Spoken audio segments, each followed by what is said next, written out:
pessoas, esse é outro vídeo meu aqui na internet e no vídeo de hoje então vamos finalmente encerrar as nossas discussões aqui sobre Crime e Castigo do Dostoiévski. Pelo menos encerrar dentro desse projeto, porque eu ainda pretendo fazer mais um vídeo comentando o livro para aqueles que porventura não puderam acompanhar aqui essa série de 6 vídeos, não é? O que eu tentei fazer nos vídeos anteriores a esse, eu espero que eu tenha conseguido, foi mostrar de um ponto de vista, que é um ponto de vista filosófico, histórico, social e cultural da Rússia, do período aqui, né, da segunda metade do século XIX, como é que foi que o Dostoiévski conseguiu articular uma série de ideias na hora de compor aqui essa sua obra. Nesse sentido, então, os vídeos sempre foram vídeos muito teóricos, com uma carga teórica muito grande, né? Eu não sei se isso agrada a todo mundo, mas eu acho que existiu sempre essa necessidade de fazer isso justamente para que quando a gente chegasse aqui nessa última parte, a gente pudesse ver como que essas coisas todas, de certo modo, se amarram com o desfecho aqui da história. Porque afinal de contas, o que nós vamos acompanhar aqui nessa sexta parte e também no epílogo é um desfecho que, de certo modo, aponta para a redenção do Raskolnikov. E essa redenção é uma redenção que está ligada tanto ao plano do sentimento amoroso quanto ao plano da descoberta da religiosidade, etc. E daí por que existiu toda a importância de fazer essa série de vídeos do modo como eu fiz? Porque assim a gente pode entender por que é tão significativo para o Dostoiévski terminar o livro dessa forma. Por que para ele a libertação por meio do sentimento religioso e por meio do sentimento amoroso é tão importante assim. Porque se a gente for parar para pensar, até agora o que nós viemos observando foi o desenvolvimento de toda uma série de discussões que ligam, de certo modo, esse personagem aqui, o Raskolnikov, a uma série de correntes filosóficas que estavam muito em voga na época, todas elas que de algum modo dialogando ali com o niilismo que estava ganhando força naquele momento. Muito bem, na parte 5, né, aqui do livro, logo no finalzinho, a gente fica sabendo que a Katerina Ivanovna, que é a mulher do Marmieladov, madrasta lá da Sônia, ela acabou morrendo, né? Nós sabemos disso. E ali no enterro estava lá o tal do Svidrigailov, que vai ser quem vai cuidar de todos de toda a cerimônia fúnebre. Então ele vai cuidar não só do enterro, mas mesmo das exéquias dessa mulher. E isso pensando naquilo que aconteceu no fim da quinta parte, né? Que foi ele chegando para o Raskolnikov e revelando que ele sabia de tudo. E mesmo por conta do histórico desse personagem, a gente sempre fica ali um pouco desconfiado com relação às verdadeiras intenções dele. Mas enfim, o Raskolnikov então ele vai acompanhar o início dessas cerimônias ali junto com a Sônia, mas depois ele acaba ali voltando para o seu apartamento, onde ele vai receber a visita daquele seu amigo, o Razumikhin, que é quem está ali, enfim, zelando pela mãe e pela irmã do Raskolnikov. O Razumikhin então acaba informando ao amigo que tanto a mãe quanto a irmã estão assim desesperados, porque afinal de contas já há alguns dias que o Raskolnikov não vai vê-las e enfim sumiu do mapa ali familiar, digamos, por conta dessa sua relação com Sônia e com a Katerina Ivanovna pouco antes de morrer. Justamente por conta disso, essas duas mulheres estão ali desesperadas para saber o que foi que aconteceu ali, né, com o filho e com o irmão. E mais do que isso, o Razumikhin acaba ali, durante essa conversa, acaba revelando a Raskolnikov que a irmã dele, a Dunya, recebeu uma carta. E depois que ela recebeu essa carta, ela ficou muito estranha, ela ficou muito silenciosa. Então Razumikhin acredita que há motivos para se preocupar por conta dessa carta. Não se sabe se essa carta foi enviada lá pelo Luzhin, que é o ex-noivo da Dunya, ou por quem, afinal de contas, essa carta foi mandada. Evidentemente que o Raskolnikov ele acaba desconfiando que a carta tinha sido mandada pelo tal do Svidrigailov, que lembra lá, o Svidrigailov ele tem toda uma intenção para com a Dunya, e o Raskolnikov acredita que essa carta seja ali alguma coisa relacionada a essas intenções. Por conta disso, o Raskolnikov acaba pedindo, então, para que esse amigo zele ali, né, tanto pela mãe quanto pela irmã, seja para elas como um filho e como um irmão também. E nesse momento a gente começa a perceber que há algo ali de diferente no discurso dele. E essa diferença talvez se dê por conta de toda a conversa que ele teve algumas páginas atrás aí com a Sônia, que foi no momento em que ela falou para ele que ele deveria de fato se entregar à polícia. Muito bem.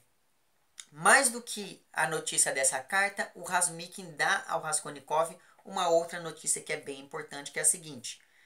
Nesse momento, o Raskolnikov fica sabendo que houve uma nova reviravolta em todo o caso daquele crime contra a usurária e ficou sabendo que o outro pintor, porque lembra lá que no apartamento de baixo, onde ele se escondeu depois que ele cometeu o crime, 2 pintores estavam ali fazendo alguns serviços, prestando alguns serviços. Primeiro, um desses pintores se entregou e agora o outro desses pintores se entregou dizendo que não havia sido o amigo e que ele havia matado a usurária lá sozinho, inclusive dando detalhes de como teria sido ali todo o caso, etc. Então veja que é muito interessante como que aos poucos toda aquela teoria que foi posta pelo delegado lá, né, pela pessoa encarregada de investigar, está dando certo, que é essa ideia toda de que as pessoas elas acabam confessando muitas vezes por questões psicológicas, por não se sentirem muito bem consigo próprias. Então isso é uma coisa que vale a gente prestar atenção em por que essas pessoas que não cometeram um crime acabaram ali se entregando mesmo assim. E daí a partir desse momento existe toda uma questão de comprometimento moral que vai começar a aflorar ali no Raskolnikov. Não chega a ser uma questão que toca na moralidade de uma maneira geral, porque como a gente vai ver ao longo dessa sexta e última parte e do epílogo, o Raskolnikov ele está muito mais movido por um sentimento de vergonha do que por um sentimento de moralidade, ainda que ele reconheça o seu comprometimento para com as pessoas ao seu redor.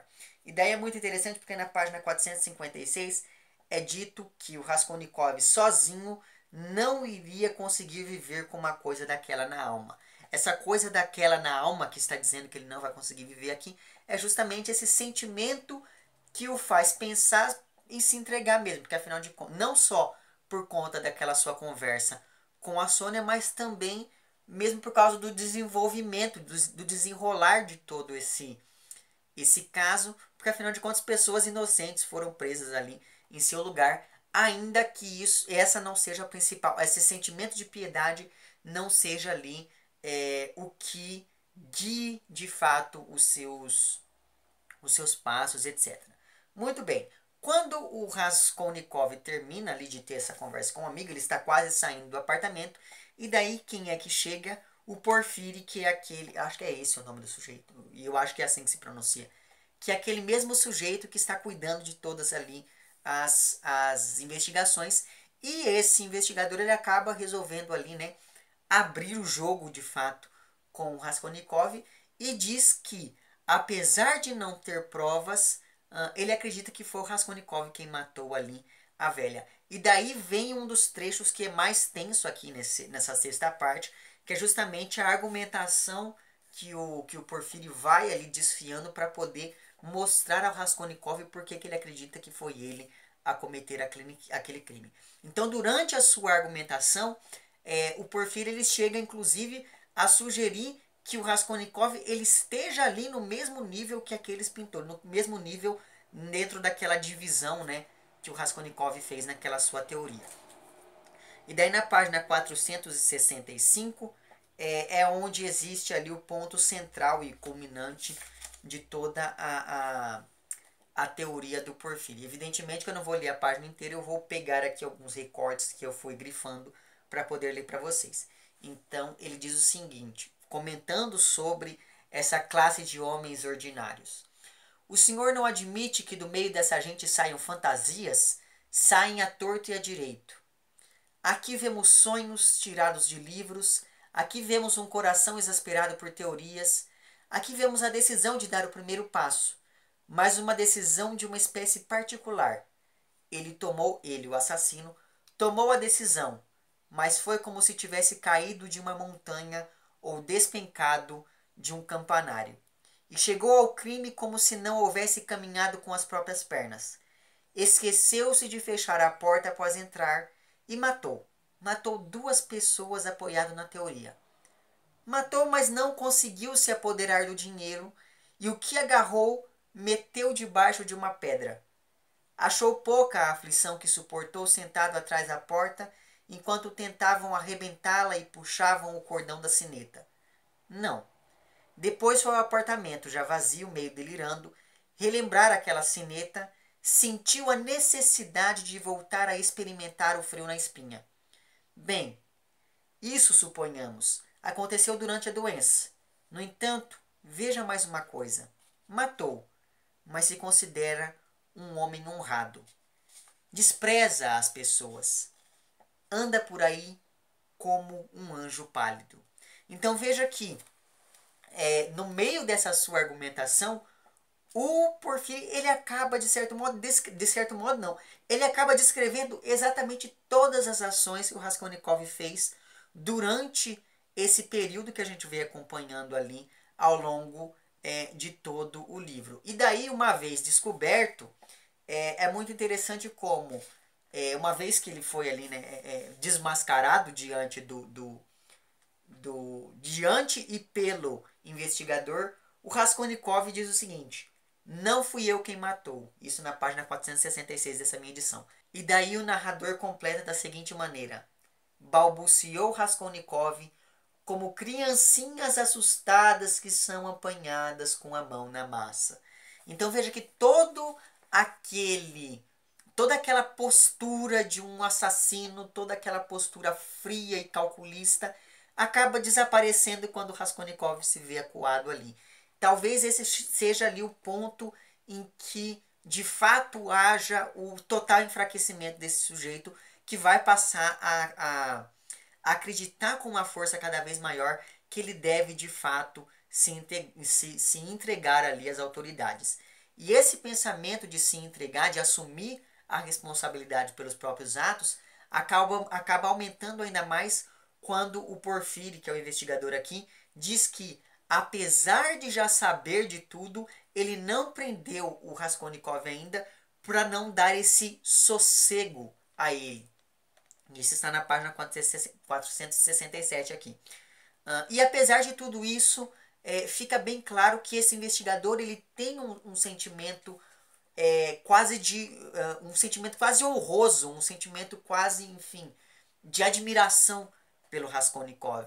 E justamente por isso ele acaba apresentando ali ao criminoso uma proposta que é, digamos, irrecusável, dadas as circunstâncias aqui em que a coisa chegou, que é a seguinte: o Raskolnikov vai e se entrega, se reconhece como culpado, como autor daquele crime, e esse investigador, por sua parte, iria fazer de tudo para que o Raskolnikov tivesse uma sentença mais branda. E, evidentemente, isso acaba ali mexendo com o brio do Raskolnikov. Ele, no primeiro momento, ainda continua negando ali a autoria do crime, mas a gente já começa a perceber que há uma sensibilização desse personagem a partir desse momento, e é essa sensibilização que vai levar ali ao desfecho do romance. E durante esse diálogo que eles têm, o Porfírio ele chega inclusive a reconhecer a validade da teoria do Raskolnikov. Ele não nega que é uma teoria válida. Tanto é assim que ele diz o seguinte na página 469. Ainda bem que matou só a velhota. Inventasse outra teoria e vai ver que teria feito uma coisa 100 milhões de vezes mais vil ainda. Ou seja, aos olhos de todas as pessoas aqui, aquela velha era uma pessoa desprezível. Portanto, o problema não foi ele ter matado a velha. Talvez o problema maior foram as circunstâncias que agravaram ali o fato dele ter matado a velha e não ter confessado. Enfim, então isso é uma coisa que fica clara em vários momentos, mas que se confirma aqui, que é essa ideia de que essa velha era de fato esse ser abjeto, esse ser desprezível, segundo lá a teoria do Raskolnikov. Ora, se o que estava errado nisso tudo? Não era a teoria em si, o que é que estava errado, afinal de contas? Segundo aqui a fala desse investigador, o grande erro do Raskolnikov era o fato de uma pessoa ordinária se acreditar extraordinária. É isso, é nisso que reside a grande falha no pensamento aqui desse personagem central do romance. E é inclusive durante essa sua fala, o investigador chega inclusive a sugerir ao Raskolnikov que sabe muito bem que ele não acredita mais nessa teoria, apesar de ser uma teoria verdadeira, e mais do que isso, esse investigador acredita piamente que o Raskolnikov não vai dar conta de viver com aquela aflição dentro de si, justamente porque ele faz parte das pessoas ordinárias. Então veja que até agora tudo leva a crer que nós estamos que o Raskolnikov aqui ele está enfrentando uma crise moral e que é isso aqui que nós estamos, digamos, acompanhando ao longo de todo o romance. Só que à medida em que essa sexta parte vai avançando e depois chega o epílogo tem um momento chave aqui na interpretação do romance. Durante aqui o desenvolvimento então dessa última parte da nossa discussão, fica claro que a grande questão que faz com que o Raskolnikov tenha essa crise que a gente vê acompanhando ao longo de todo o romance foi justamente o fato de que ele aos poucos foi se reconhecendo como uma pessoa ordinária. Então veja que essa crise moral tem muito mais a ver com a relação dele com a própria teoria do que com a relação dele com as pessoas ali à sua volta, ainda que ele em vários momentos reconheça a importância dessas pessoas, reconheça a importância dos familiares, reconheça a importância ali do Razumikin, que é aquele seu grande amigo, enfim. Então veja que a partir desse momento o que ganha força é esse sentimento de vergonha que vai aflorando cada vez mais aqui nesse nosso personagem central. Muito bem, depois então de toda essa conversa ali com o Porfiri, o Raskolnikov ele acaba indo procurar os Svidrigailov, porque ele desconfia, como eu falei para vocês no início desse vídeo, que foi os Svidrigailov quem mandou ali aquela carta a Dunia e que fez com que a moça começasse a agir de maneira um pouco suspeita. E mais do que isso, o Raskolnikov acredita que, conhecendo o Svidrigailov como ele conhece, ele vai se utilizar daquilo que ele sabe, ou seja, ele vai se utilizar da confissão que o Raskolnikov fez e que ele ouviu, de forma a chantagear a todos para poder, enfim, conseguir ter alguma coisa ali com a Dunia. E é basicamente isso mesmo o que estava ali nos planos dos Svidrigailov. Muito bem. E é claro, durante ali esse seu ímpeto para tentar, enfim, livrar a irmã do assédio desse sujeito, o Raskolnikov cogita inclusive matar o Svidrigailov caso ele tente alguma coisa contra a irmã, e daí você perceba que ele não é, que o Raskolnikov ele não é essa figura tão apartada assim das outras, como sugere o seu nome, né? Lembra lá que Raskolnikov vem de Raskolnik, que significa lá apartado ou distante ou coisa do tipo. Então ele chega inclusive a cogitar assassinar ali o Svidrigailov. E durante essa conversa que os dois vão ter, quando eles se encontram ali em um bar bem em pé de chão, durante essa conversa a gente fica sabendo, e durante todas as falas ali que os Svidrigailov têm ao longo do romance, mas nesse momento isso fica ainda mais evidente, a gente fica sabendo da verdadeira índole desse personagem, que é um personagem bem secundário, mas que desempenha uma importância muito grande aqui nessa sexta e última parte do romance, porque o Svidrigailov ele vai se mostrar a partir de então uma pessoa totalmente desprezível, uma pessoa totalmente aproveitadora, uma pessoa sem qualquer qualidade. E isso vai ficando claro não só no discurso dele, mas nas várias ações que ele vai cometendo aqui ao longo de toda essa sexta parte. Só que apesar disso tudo, ele é o único personagem que vai perceber duas coisas importantes sobre o Raskolnikov.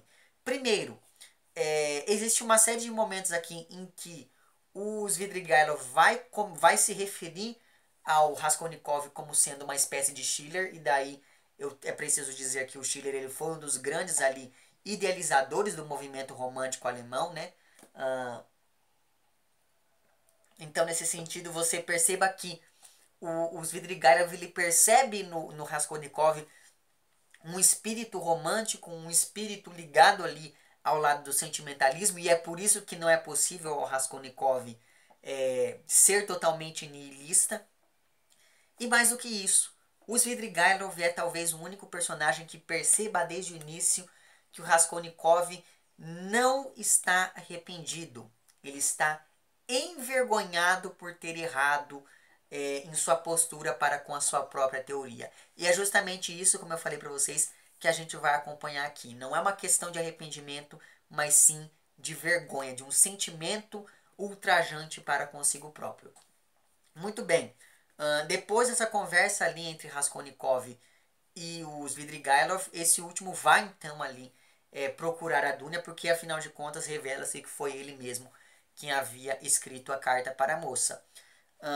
E durante toda essa conversa que ele vai ter ali com a Dunya, o Svidrigailov vai não só revelar a ela que foi o Raskolnikov quem cometeu o crime, mas vai chegar inclusive a chantageá-la. E isso é uma coisa que me deixou assim, totalmente, não sei vocês, mas eu fiquei extremamente aflito nessa cena ali dessa conversa entre o Svidrigailov e a Dunya. Então, durante essa conversa ali, o Svidrigailov vai, em um primeiro momento, oferecer ajuda ao Raskolnikov, uma ajuda que é não só financeira, mas ainda dizendo que vai conseguir para ele um passaporte, porque ele está ciente, evidentemente, de que o Raskolnikov não vai se entregar ali às autoridades, porque afinal de contas o Svidrigailov ele ainda não está sabendo que o Raskolnikov já foi procurado ali por aquele investigador e já está ali cogitando essa ideia de se entregar. Já estava, na verdade, desde um pouco antes, mas que isso ganhou força a partir dessa conversa que teve com o investigador.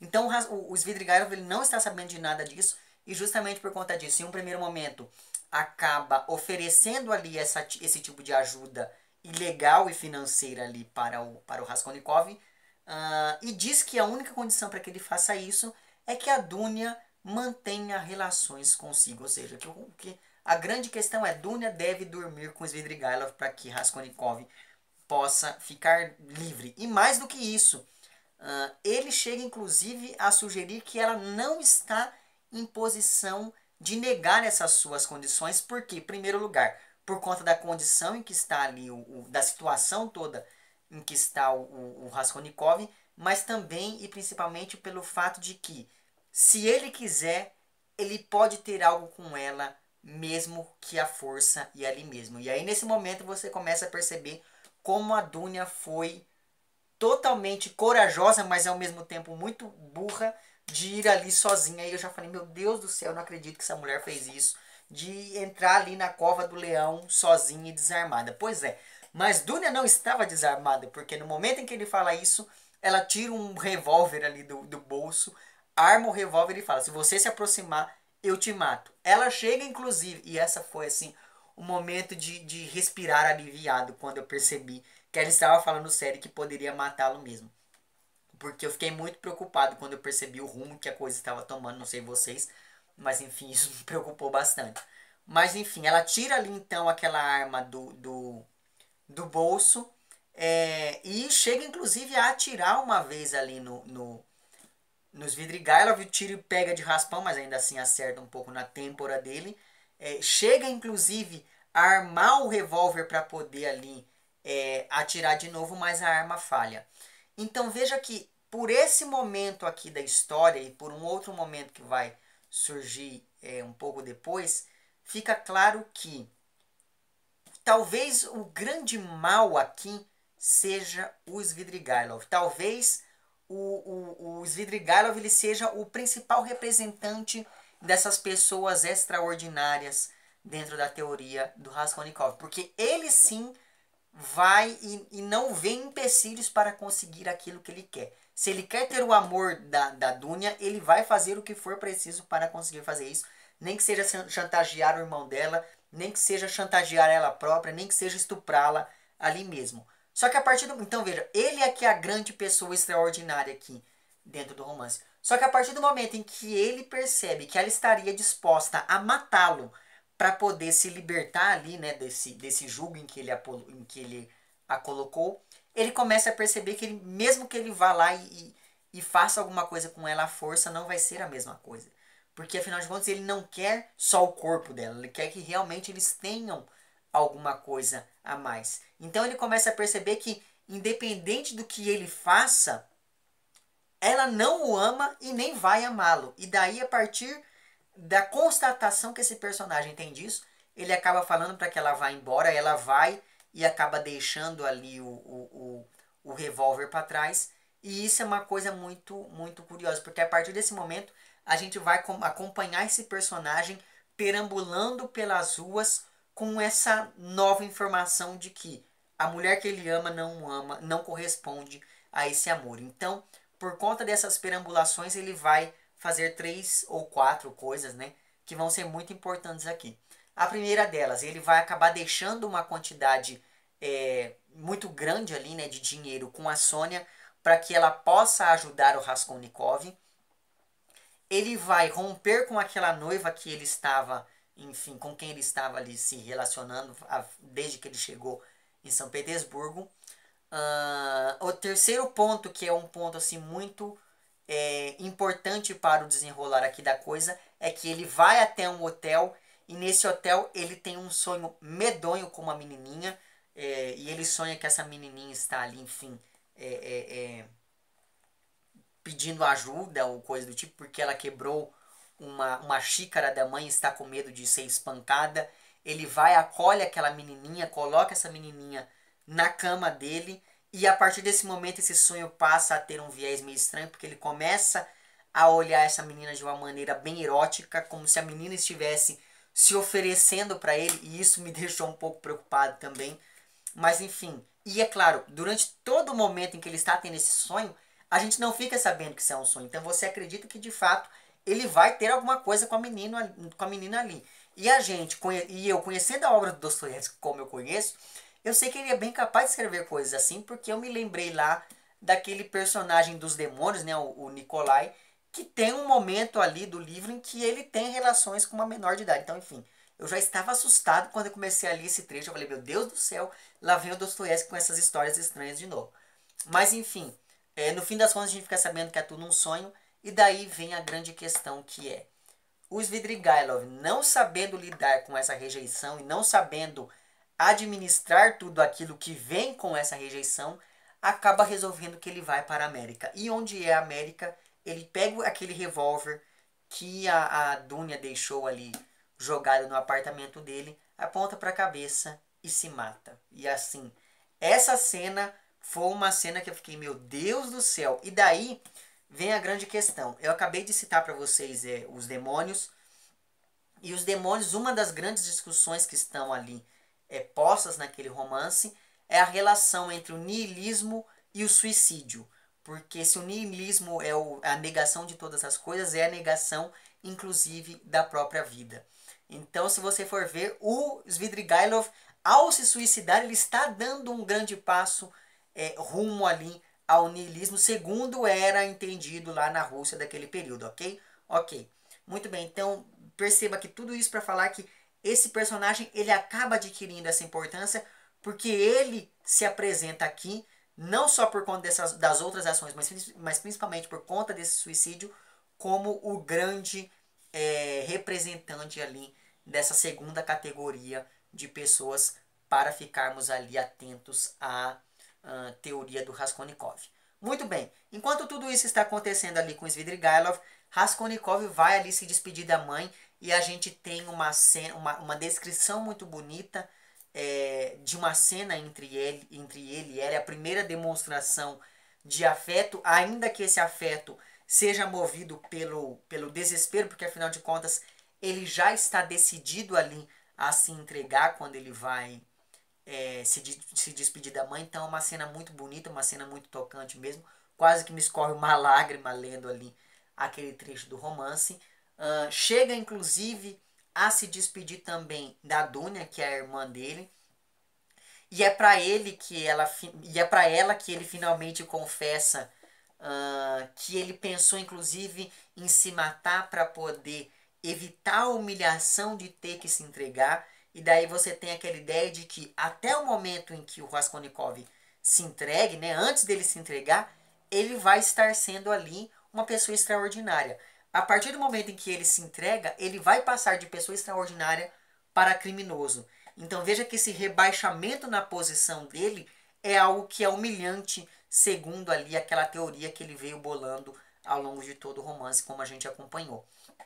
Então veja que ele se despede da mãe, se despede da irmã, onde a gente fica sabendo ali de todo esse seu sentimento de humilhação por esse rebaixamento, e vai finalmente se despedir ali da Sônia. E quando ele vai se despedir da Sônia, ele acaba pedindo para que ela lhe dê ali uma daquelas cruzes, porque lembra lá que em algum momento do passado a Sônia diz para ele que ele deveria se entregar e que ela iria acompanhá-lo durante todo esse seu calvário, né, digamos, e ela acaba lhe entregando ali uma cruz que ele acaba não aceitando no momento. Pois é, quando ele volta no apartamento da Sônia e pede por essa cruz, e quando ele vai se despedir da mãe e da irmã, ele acabou pedindo para que elas rezassem por ele ali por conta desse suplício que ele passaria, esses dois dados acabam apontando para uma diferença muito grande no comportamento dele, porque lembre lá que Raskolnikov era ateu, né? Dentre os vários atributos dele, ele também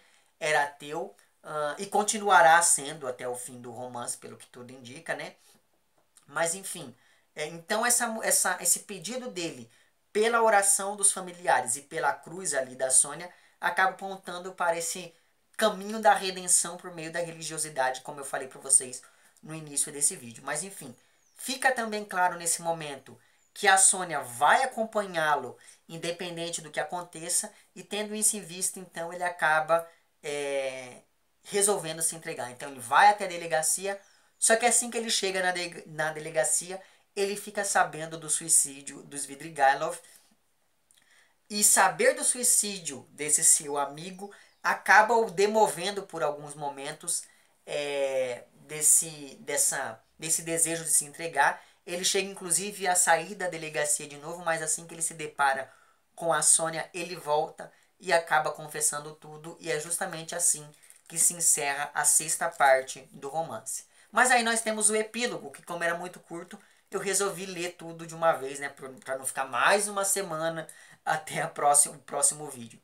Mas enfim, no epílogo a gente fica sabendo então de todos os detalhes envolvendo ali o julgamento do Raskolnikov. Ficamos sabendo que, apesar da gravidade do crime, houve uma série de circunstâncias atenuantes que acabaram fazendo com que a pena dele fosse mais branda, digamos, né? Então, primeira circunstância atenuante, ele se entregou, né? Segunda circunstância atenuante, ele se entregou sem ter qualquer prova que o incriminasse. Terceira circunstância atenuante, ele se entregou quando o crime já estava ali totalmente resolvido, quando o caso já estava totalmente resolvido, ele já tinha uma pessoa presa no lugar da Raskolnikov, portanto ele não teria motivos lógicos para se entregar. Quarta circunstância atenuante, o Raskolnikov não se aproveitou do produto do roubo. Quinta circunstância atenuante, a situação de saúde dele piorou muito depois do crime, o que demonstra ali que ele se sentia arrependido daquilo que ele fez. Sexta circunstância atenuante, ele aparentemente ele teve uma crise de loucura, e essa crise de loucura é que o levou a cometer os assassinatos. E por fim, a última circunstância que atenuou um pouco a situação dele ali foram as boas ações que ele cometeu no passado. Primeiro, ao ajudar ali um estudante em circunstâncias enfim, de extrema pobreza pelas quais esse estudante estava passando, e também o fato de que em um momento do passado Raskolnikov acabou salvando ali duas criancinhas de uma casa em chamas. Então tudo isso acabou fazendo com que a sentença dele fosse mais branda. Tudo isso fez com que ele fosse condenado a apenas 8 anos e não a 20, como era a grande maioria das penas da Rússia naquele momento, era que as pessoas ficassem 20 anos ali fazendo serviços, prestando serviços forçados na Sibéria. Meu Deus do céu, minha língua enrolou agora. Mas enfim, então tudo isso fez com que ele fosse condenado a apenas 8 anos de trabalhos forçados na Sibéria. E mais do que isso, tudo isso fez com que ele fosse considerado um prisioneiro de segunda classe. E daí volta todo aquele sentimento de humilhação por parte do Raskolnikov. Porque veja que humilhação. Ele se achava uma pessoa tão extraordinária e agora ele é considerado um criminoso de segunda classe. Ou seja, ele não é nem um criminoso tão perigoso assim, porque afinal de contas ele enlouqueceu. Essa ideia do crime enquanto resultado da loucura é algo que vai desqualificar totalmente a ação dele. Porque ao longo de todo o romance a gente veio vendo esse crime sobre várias perspectivas. O crime enquanto uma atitude filosófica, o crime enquanto uma atitude política, o crime enquanto o resultado de uma ideologia específica. E daí chega nesse fim do romance, o crime ele é visto apenas como resultado da loucura. Então veja que isso acaba, como eu falei para vocês, desqualificando e aumentando ainda mais esse sentimento de humilhação que o Raskolnikov estava sentindo desde que ele resolveu ali de fato se entregar. Outra coisa que a gente fica sabendo no epílogo é que Armando Raskolnikov acabou ali se casando com o Razumikin e ambos pretendem inclusive se mudar para a Sibéria tão logo fosse possível. A gente fica sabendo que depois de toda aquela despedida, daquela cena de despedida entre o Raskolnikov e a mãe dele, a mãe acabou enlouquecendo e por conta dessa loucura ela acabou, enfim, vindo a falecer. E mais do que isso, a gente fica sabendo que a Sônia de fato foi para a Sibéria com Raskolnikov, onde ela passou a costurar para poder, enfim, ali se sustentar.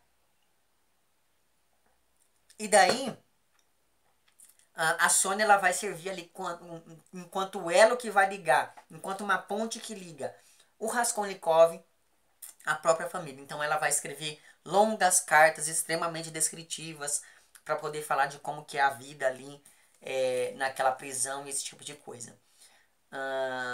E é justamente nesse momento que ocorre uma virada mesmo na nossa visão sobre essa personagem que é a Sônia. Porque a Sônia não só serve de elo entre Raskolnikov e a família, mas ela vai ter uma importância muito grande para a estadia do Raskolnikov ali na prisão. Porque ela consegue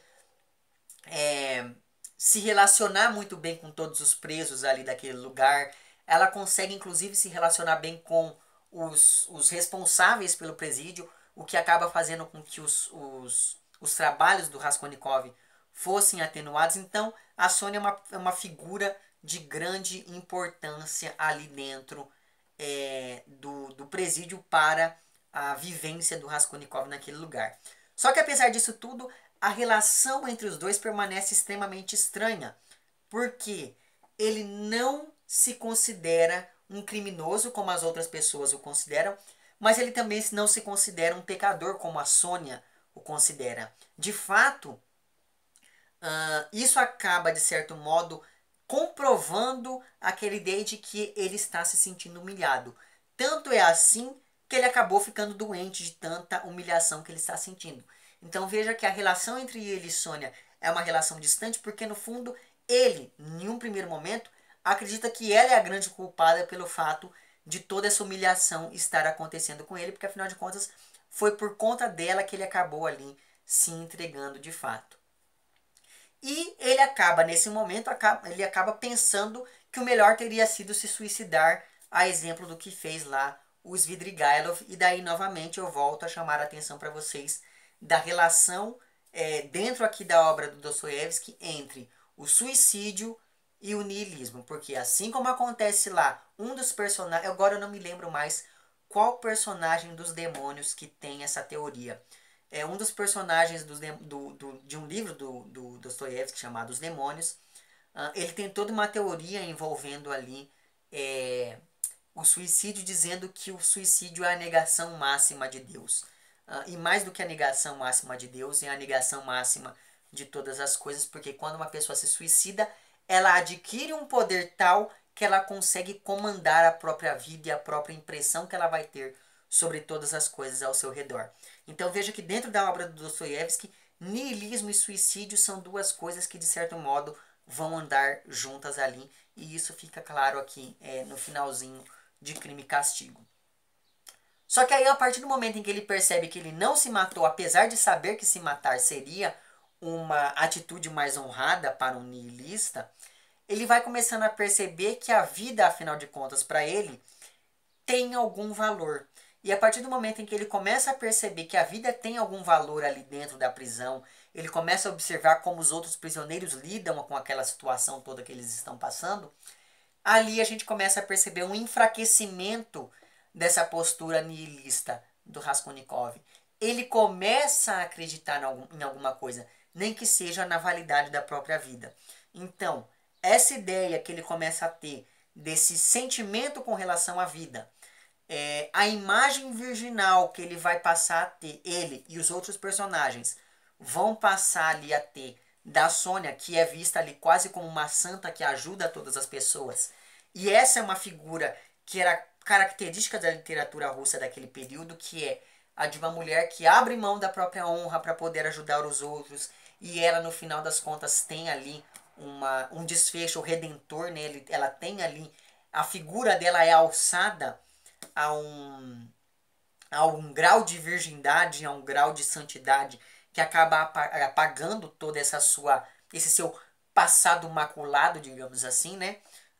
E mais do que isso, ele começa a perceber, o Raskolnikov começa a perceber que, mesmo sendo maltratada, mesmo passando por todas aquelas situações que lhe foram impostas quando ela resolveu seguir o Raskolnikov até a Rússia, ainda assim a Sônia permanece junto com ele, independente do que aconteça, e o Raskolnikov começa a perceber isso, e daí nós temos aquela segunda redenção, que é a redenção pelo amor. Então perceba, a redenção pela religiosidade ou pela fé já estava sendo apontada lá desde o momento em que ele pede para que as pessoas rezem por ele, ou quando ele vai e pede para que a Sônia lhe dê uma daquelas cruzes, e agora você tem toda essa ideia da redenção pelo amor, quando ele começa ali, enfim, a redescobrir o seu sentimento amoroso para com a Sônia.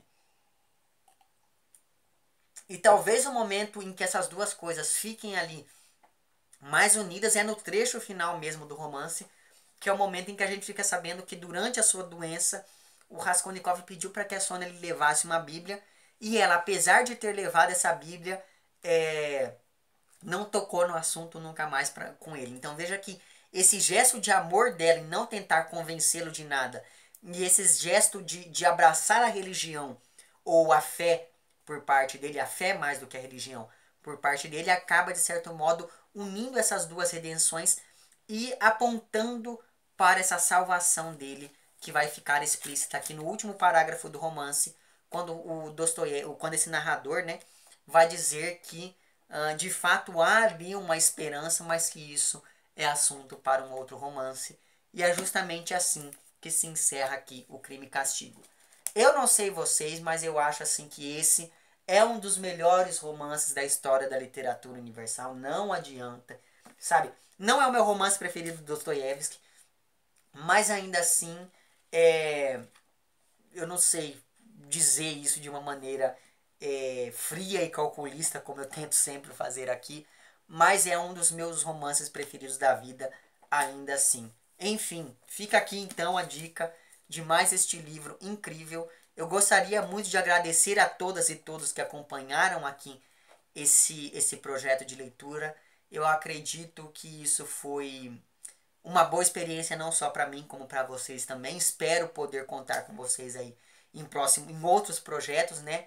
E peço desculpa pela demora que foi ali, né? Porque afinal de contas, como eu disse para vocês no vídeo anterior, eu não contava com um semestre tão atribulado assim, mas ainda assim conseguimos finalmente terminar aqui as nossas discussões, pelo menos por enquanto, porque como eu disse para vocês, ainda pretendo fazer um vídeo dando uma perspectiva mais geral dessa obra. Enfim, gente, é isso. Vemo-nos aí em outros projetos de leitura coletiva. ou em outros vídeos sobre a obra do Dostoiévski.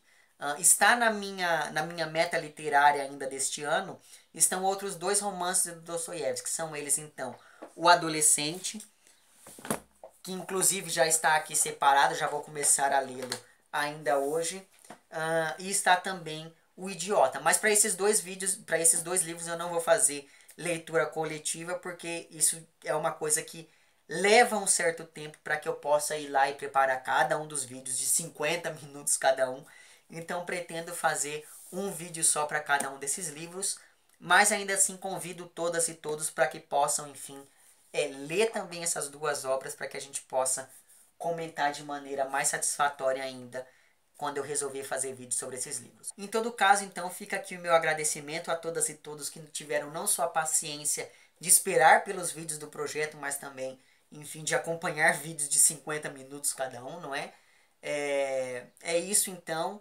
Se você gostou do vídeo, não esqueça de curtir e de compartilhar. Se você gostou do projeto, não esqueça de dividi-lo aí com as pessoas que você conhece e que porventura queiram ali ler a obra do Dostoiévski, ler aqui o Crime e Castigo. E é isso. Vemo-nos nos próximos vídeos. Um amplexo para vocês todos e tchau.